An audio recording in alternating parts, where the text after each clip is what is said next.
Firstly, kudos to the team management, because there were doubts about, okay, can T20 form be replicated in ODI? They took that risk. Rohit Sharma, Gautam Gambhir, the selectors took that risk, brought him here, and then to have the courage to play him. Yes, I think it also helped that India had already qualified by then, so you could take a little bit of a chance and see what works. And he's been bowling so well over the last maybe couple of years. He's grown in confidence. Look, he hadn't played any big cricket, and suddenly he was in the IPL. He was signed up for a big fee. So he would have been nervous, understandably nervous about the fact that suddenly the attention was on him. But the more he played, the more he mingled with top players in the change rooms. You get to meet so many international players from India, from overseas. Then when you play against each other at the end of the match, you've seen how players are talking to each other from both teams. You get a lot of confidence. That's been one of the best things about the IPL. Youngsters being able to meet up with senior players, to be able to exchange notes, and that confidence, you see, because this is not an easy art. Wrist spin is never an easy art. Now to bowl this kind of stuff is never easy. So he's grown in confidence, and now he's become a deadly bowler. It was interesting. We're coming to you live from Dubai. This was the place where there was baptism by fire for him to begin with 2021. Yes. After that was relegated to the sideline. What have you seen in terms of changes that he's made? What has made him a better bowler than the one that we saw in 2020? Well, I think firstly it is confidence. Secondly, I think maybe, and I could be wrong, I think his run-up is just a little bit better than when it was 2021. Again, it could be nervousness. At the start, 2021, a little bit of nervousness, so maybe a little hesitant to come in and bowl. But now as he's grown in confidence, you can see in his run-up itself, there is that feeling that I can get the batter out. That is a big thing. When you feel that, oh, I'm going to be hammered, then you don't want to bowl. But when you think you're going to get a wicket, you want to come in and bowl. Okay, Saibhai, you were the first one, in fact, if you've been watching our broadcast, who said play 4 spinners. India need to play 4 spinners, get Varun Chakravarti, put Harshit Rana out. That's exactly what the Indian team has done. What prompted you to have that thought process? Because of what we saw with the pitch here. The pitch here has been a slow pitch, a pitch where the ball's been gripping and turning a little bit, not too much. And so on a pitch like this with long boundaries, you wanted somebody who will take the pace off and also deceive the batsman in the air and off the pitch a little bit. And that is the only reason. With pace coming on, like Harshit Rana's pace coming on, there would be a little more opportunity to play the big shots and maybe use the pace of the bowler to get some runs. But with the pace off the pitch, no pace off the pitch, that the batter has to work that much harder. Let's take a look at this now encounter. They played 4 spinners. Now what I'm getting to hear is that we've seen 2 very different strips here in Dubai. One that we saw against Bangladesh, which was very tough to bat on. Even India struggled to chase that low total. One against Pakistan, which seemed like a much better pitch. The match that was there versus New Zealand, I believe the kind of pitch that we saw versus Bangladesh was used. That is why it was tough even for New Zealand to chase. Now for the semi-final, I believe the Pakistan strip is going to be used. The centre pitch. Yeah, the centre pitch, which is the better batting pitch. Now with that in mind, do you still go with 4 spinners because it's a better pitch, so you might be tempted to play 3 fast bowlers, or if it was a turning pitch like yesterday, play 4 spinners? What do you do? I would go with the same combination. I wouldn't make a change because again the Australians, if it was say a subcontinent team which plays spin regularly, you would say maybe take a quicker bowler. But this is an Australian pitch and Australian team, and they also don't play too much of quality spin bowling. So I would imagine that hitting them with spin would be definitely a big plus than giving them a pace off the pitch. When we talk about India, Australia, mind goes back to that World Cup final, right? India were looking like the best team. And then you come across an Australian team in an ICC tournament, as you have against them. 2015 semi-final, I remember, WTC. Should the Indian fan be worried? Of course, because Australia has always been a very, very good team. It's always been amongst the top teams in the world. I mean, look at the number of titles that they have won. So yes, understandable to be a little bit nervous for the Indian fan. But have a look at what this Indian team has been doing, the confidence with which they have been tackling every opposition. And I would say this Indian team is capable of beating this Australian team. You look at it, actually man for man, you would say that this Indian team is better. But at the end of the day, it doesn't matter man for man. At the end of the day, what matters is who is going to be that much more determined, and of course you need a bit of luck in this game of cricket. Many might say don't look at it man to man, just look at one man. His name is Travis Head. Yes. And he's there in the Australian team. Yes, but again, he is probably just a little bit tentative against the spinners. So, so I would say that look, bring the spinner on as early as possible. Don't let him get away to a good start. The one other thing, I did mention those very crucial situations where Australia got the wood over the Indian team.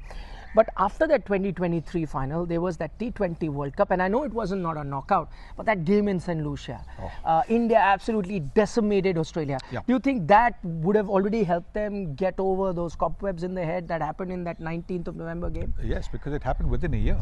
It happened within a year of the loss in the final at Ahmedabad. So yes, I think this certainly would have helped, because if India had again lost over there, maybe even if they had gone on to win the title, that would have been at the back of their minds that look, we can't get over across Australia. Every time Australia is a stumbling block. But that was a huge win. Look at the way Rohit Sharma opened the batting. He got 80 odd runs in no time in a T20 game. So India definitely will be now that much more confident, having just played Australia as well. Yeah, they lost 3-1, but having played in Australia, they know what to expect of this Australian team.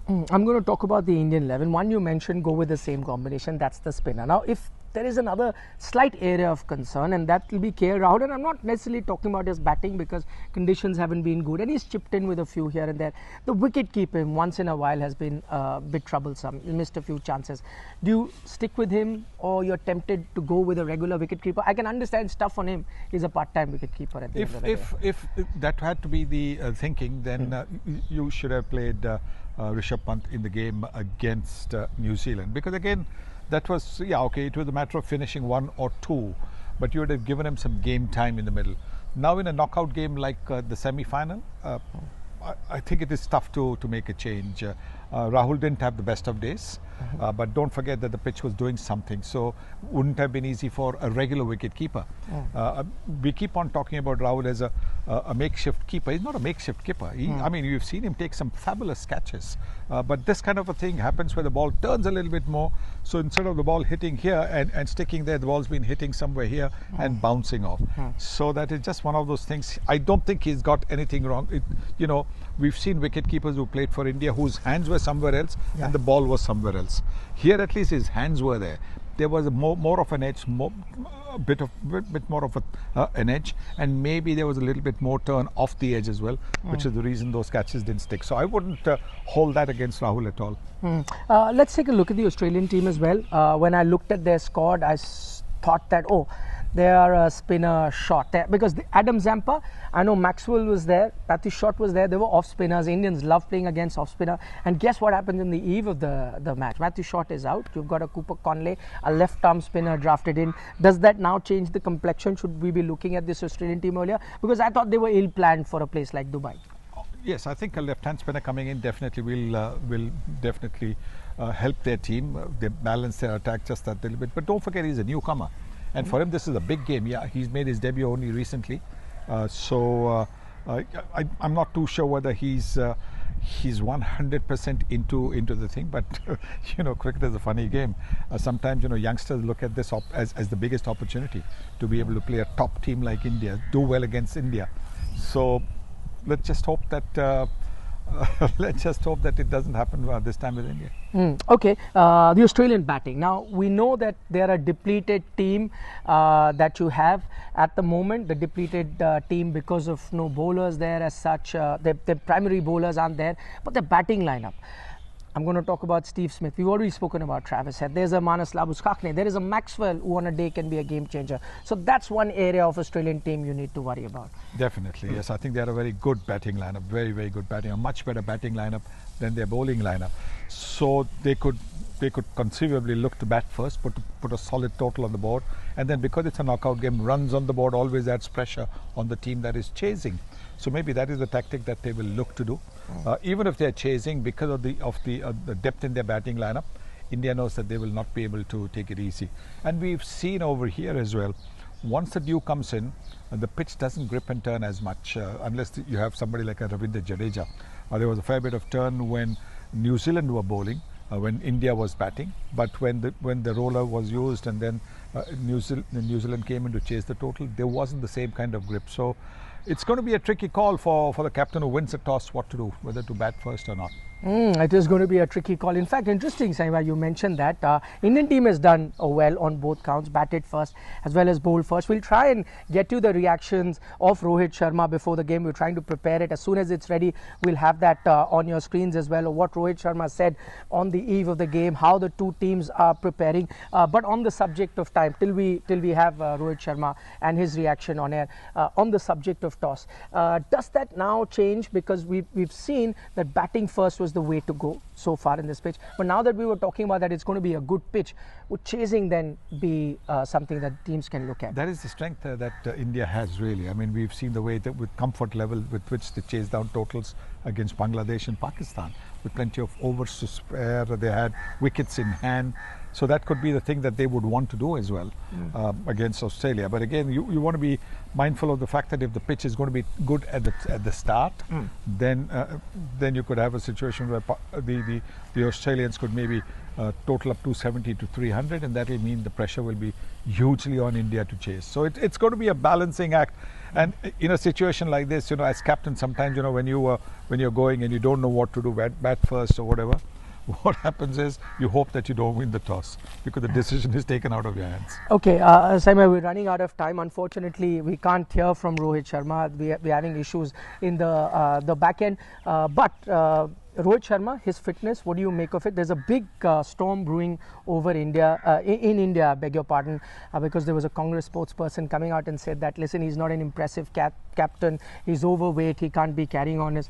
And I agree, he's a public figure, everyone is open to that opinion, but I'd want you to distinguish between match fitness and what you see on your screens. Well, I've always said that if you want only slim guys, then you might as well go to the modelling situation and pick all the models. It's not that.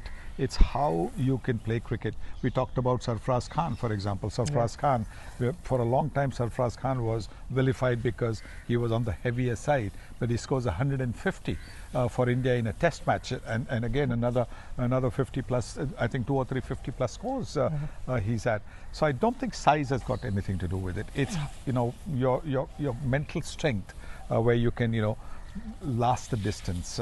That's the most important thing. Last the distance, bat well, bat for long, and score the runs.